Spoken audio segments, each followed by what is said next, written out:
STF में सुजाति भी हैं और जौनपुर के सबसे ज्यादा हैं, तो इसलिए उससे उम्मीद आप नहीं कर सकते कि उसमें न्याय मिलेगा। और वो डेटा आपके पास होगा अगर आप दिखा सकें, अगर आप जानकारी कर सकें।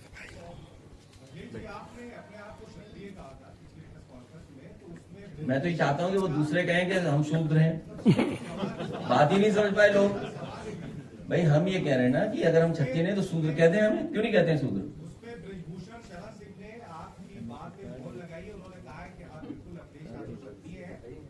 क्या कहा उन्होंने? क्या कहा उन्होंने? बिल्कुल आप क्षत्रिय हैं। तो मैं उनकी बात पूरी मान रहा हूँ। कर्म से होता है, जन्म से नहीं होता। मैं उनकी बात मान रहा हूँ, मैं उनकी पूरी बात मान रहा हूँ। मैं तो ये कह रहा हूँ कि जो आपके डिबेट में बहस कर रहे हैं वो कहें कि हम क्षत्रिय नहीं है, शूद्र हैं, ये बता दो। भाई हम तो आपको ऑप्शन दे रहे हैं ना, आप क्यों नहीं ऑप्शन स्वीकार कर रहे हो? आ गई वीडियो। तो सब विधायक तो चाहते हैं बहस हो, हम लोग तो सब विधायक चाहते हैं, पार्टी भी चाहती है और सबसे भी बड़े समय मिले सबको, क्योंकि बहुत सेंसिटिव और बहुत बड़ा इशू है, कोई सामान्य इशू नहीं है ये, और सरकार के लोग इसमें शामिल हैं और देश के प्रधानमंत्री जी के क्षेत्र से चल रहा है। सुने में आया कि गाड़ियां जहां से खरीदी गई उन्होंने अपना डेटा ही हटा दिया है। जो गाड़ियां खरीदी गई हैं, एक है बनारस का कोई एजेंसी वाले, एक लखनऊ की एजेंसी वाले और एक जौनपुर की एजेंसी।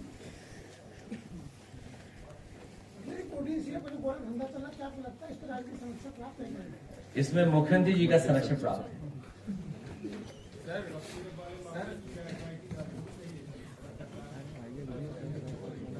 उसके लिए मैंने कहा है एसटीएफ हो, सीरफ टास्क फोर्स अलग से गठित हो। मिलिट्री स्कूल केवल 5 हैं, तो हमारी मांग है कि उत्तर प्रदेश में भी मिलिट्री स्कूल बनाए जाएं। राजस्थान में 2 हैं, कर्नाटक में 2 हैं, एक हिमाचल में है। बेलगांव, बेंगलोर, अजमेर, धौलपुर और चैल 5 ही मिलिट्री स्कूल हैं। तो हमारी मांग है कि जब उत्तर प्रदेश से देश के प्रधानमंत्री बनते हैं और उत्तर प्रदेश की डिफेंस मिनिस्टर हैं, तो हमारी मांग होगी कि लखनऊ में बन जाए मिलिट्री स्कूल, इटावा में हमारे होम टाउन में बने, कन्नौज में बने, बनारस में भी बन जाए।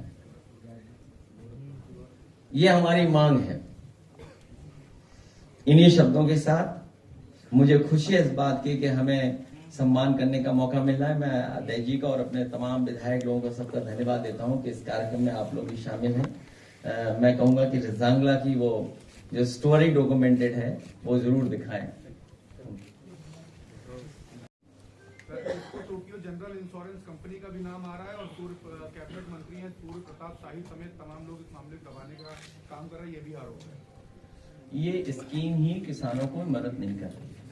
और आपको याद होगा जब समाजवादी सरकार थी उस समय हम लोग इस स्कीम को इसलिए नहीं लागू कर रहे थे, जो किस्त है वो कंपनियों को ज्यादा लाभ पहुंच रहा है, किसान को लाभ कम पहुंच रहा है। ये भेजा इसका वीडियो अगर अपलोड कर सके। हाँ ठीक है, प्ले करा दो। टोक्यो जनरल इंश्योरेंस कंपनी का भी नाम आ रहा है और पूर्व कैबिनेट मंत्री हैं सूर्य प्रताप शाही समेत तमाम लोग इस मामले को दबाने का काम कर रहे हैं, ये भी आरोप है। ये स्कीम ही किसानों को मदद नहीं कर रही है। और आपको याद होगा जब समाजवादी सरकार थी उस समय हम लोग इस स्कीम को इसलिए नहीं लागू कर रहे थे, जो किस्त है वो कंपनियों को ज्यादा लाभ पहुंच रहा है, किसान को लाभ कम पहुंच रहा है। ये भेजा इसका वीडियो अगर अपलोड कर सके। हाँ ठीक है, प्ले करा दो। कितनी स्टोरीज हैं जब इतनी एफआईआर दर्ज हो जाए। और दूसरा देखिए, कानपुर में जो तहरीर दे रहे एफआईआर लिखा रहे हैं कि वापिस कैसे हो उसका दबाव पुलिस बना रही है। कितनों में एनओसी मिल गया, सोचिए आप, कितनों को खत्म कर दिया एफआईआर। विपक्ष लगातार आरोप लगा रहा संविधान खतरे में है और संवैधानिक संस्थाओं दबाव में कर रही। मैं देखता हूँ यूट्यूब वाले बड़े अच्छे लोग हैं, एक यूट्यूब की स्टोरी वही प्ले कर दो। तो क्या लगता है सब देश आपात स्थिति को आगे बढ़ रहा है? हिंदुस्तानियत की आपातकाल का समय चल रहा है, हिंदुस्तानियत का आपातकाल का समय चल रहा है। अखिलेश जी, अब बिहार के पूर्व मुख्यमंत्री रहे और केंद्रीय मंत्री जीतन राम मांझी वो कहते हैं कि 2020 के चुनाव में एक चुनाव में 2700 वोट से हारा तुम्हारा प्रत्याशी। उन्होंने सच बोला है, उन्होंने सच बोला है। यूपी में भी लगता है आपको कि फोन वोन जाता होगा इधर उधर कहीं से? तुम कई प्रेस कॉन्फ्रेंस में आए नहीं हो, आर्काइव में पड़ी होगी, निकाल के दिखा देना क्या मैंने कहा है प्रेस में। कई प्रेसों में नहीं आए आप, या हो सकता है कहीं और बिजी रहे हो, कहीं और बिजी रहे हो उस समय। किसकी? हम आपकी भी मदद करेंगे कभी आप परेशानी में होंगे तो और आपकी मदद करेंगे जब कभी परेशानी में आप होंगे। हर परेशानी में जो लोग हैं उनकी मदद हम लोग करेंगे, समझदारी लोग करेंगे। लेखपाल भर्ती में आरक्षण मामले को लेकर पहले ओम प्रकाश राजभर और अब केशव प्रसाद मौर्य, ये दोनों लोग पत्र लिख रहे हैं सीएम को। तो राष्ट्रीय देखिए आप कोडीन पर रहिए, कहाँ इधर उधर भाग रहे हो आप, उसकी बाद में करेंगे। भाई बीजेपी से आप आरक्षण की उम्मीद करो, या आप खुद बेईमान है इसका मतलब? उनसे उम्मीद क्यों कर रहे हो आप? कोई एक नौकरी नहीं, तमाम नौकरियों का मैं उदाहरण दे सकता हूं। और एक वो नया है नॉट सुटेबल, कितनी बार किया उन्होंने, और कल जब ट्वीट कर दिया तो सुना है कि उसमें कुछ बैक कर लिया उन्होंने। भाई कल अगर हम लोगों ने जानकारी दी तो बैक कर लिया, अगर पॉल्यूशन पे हम लोग ट्वीट करते हैं तो वो AQI बदल देते हैं। पार्टी के भीतर एक वो गैंग है, it's not a political party. Gang में किसी विचार नहीं होते हैं। सर पर्यावरण पर लगातार आप बोल रहे हैं, वो वीडियो दिखाओ पहले, वो नहीं, ये नहीं, अरे वो एक वीडियो भेजा मैंने, यही बना है ना, अच्छा नहीं होगी, मैं भेजता हूँ। अरावली हिल्स पे एक एक्ट नहीं इलेक्ट्रिक क्या, हाँ विद्युत है, इलेक्ट्रिक जो भी बोलते हैं उसको, तो क्यों लाए आप? कुछ कारण रहे होंगे ना, तो इसलिए पर्यावरण पे हम लोग कभी बहुत लंबी बात कर लेंगे। इश्यूज बहुत हैं पर्यावरण के, और ये पर्यावरण को लेकर के बिल्कुल चिंतित नहीं है। जो पॉलिटिकल पार्टी चिंतित नहीं है वो अगली पीढ़ी को क्या दे रही है? हम तो वो पॉलिटिकल पार्टी है जिन्होंने ग्रीन मैनिफेस्टो अपना बनाया था, और पर्यावरण को लेकर के आज भी लखनऊ से लेकर के पूरे प्रदेश में जो महत्वपूर्ण काम किए आज भी दिखाई दे रहे हैं समाजवादी सरकार। तो बहुत बड़ा विषय है पॉल्यूशन, और ये क्योंकि उद्योगपतियों से मिले हुए हैं, इसलिए उद्योगपतियों को लाभ देने के लिए कोई भी नियम बदल सकते हैं, चाहे वो समुद्र का हो, फॉरेस्ट का हो, हिमालयस का हो, वो सब नियम बदल देंगे। और दुनिया में नहीं ऐसा बदला गया होगा।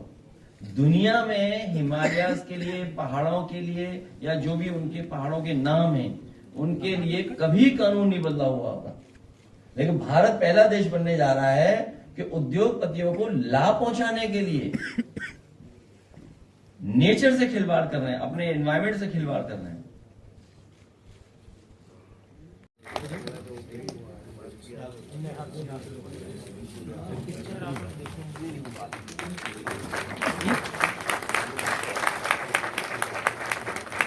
सम्माननीय गजेश सिंह जी,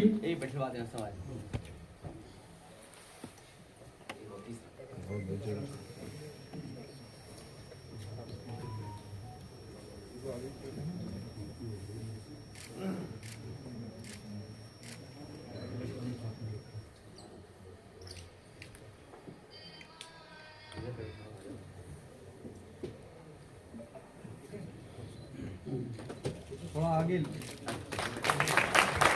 इसके बाद उत्तर प्रदेश 13 कुमाऊं में हो रहे युद्ध में अपने समर्पण भाव को दिखाते हुए कैप्टन रमेश कुमार जी को माननीय राष्ट्रीय अध्यक्ष जी सम्मानित करने जा रहे हैं। Major Pramod Kumar ji,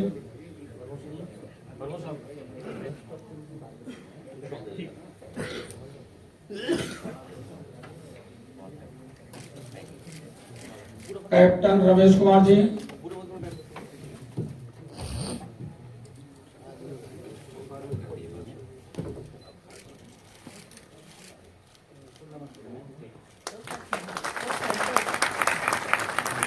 major Pramod Kumar ji,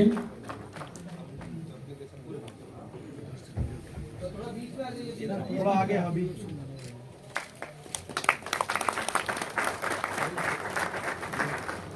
major Ramkishore Yadav ji,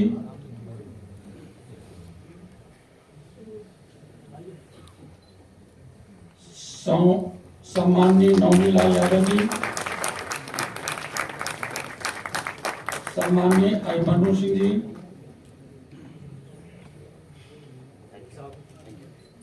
सम्माननीय इंद्रजीत यादव जी,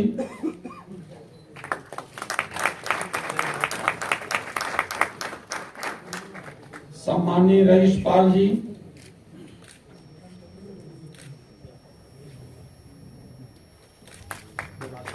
सम्माननीय पंकज यादव जी,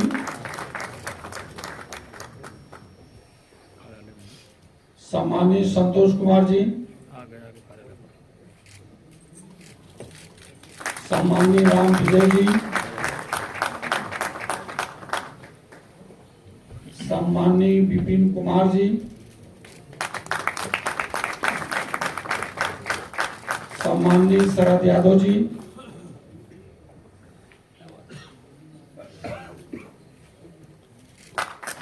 सम्माननीय पंकज यादव जी। देश का इतिहास रचने वाले 1962 के युद्ध में, राजंगला के युद्ध में आप सभी लोगों ने अपनी वीरता का परिचय देते हुए विजय को फतेह की है और साथ ही साथ भारत के तिरंगे झंडे की शान बढ़ाई है। ये हमारे गौरवशाली इतिहास के ऐसे जाबाज जवान हैं जिन्होंने देश की रक्षा के लिए अपने आप को समर्पण की भावना से कार्य किया है और देश का सम्मान बढ़ाया है।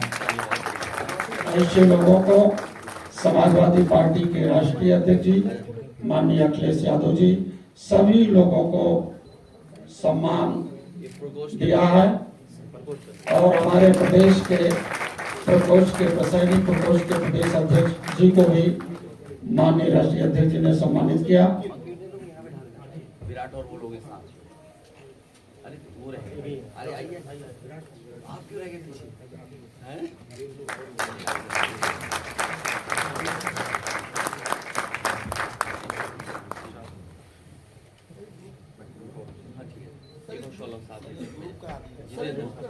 अभी हो जाएगा।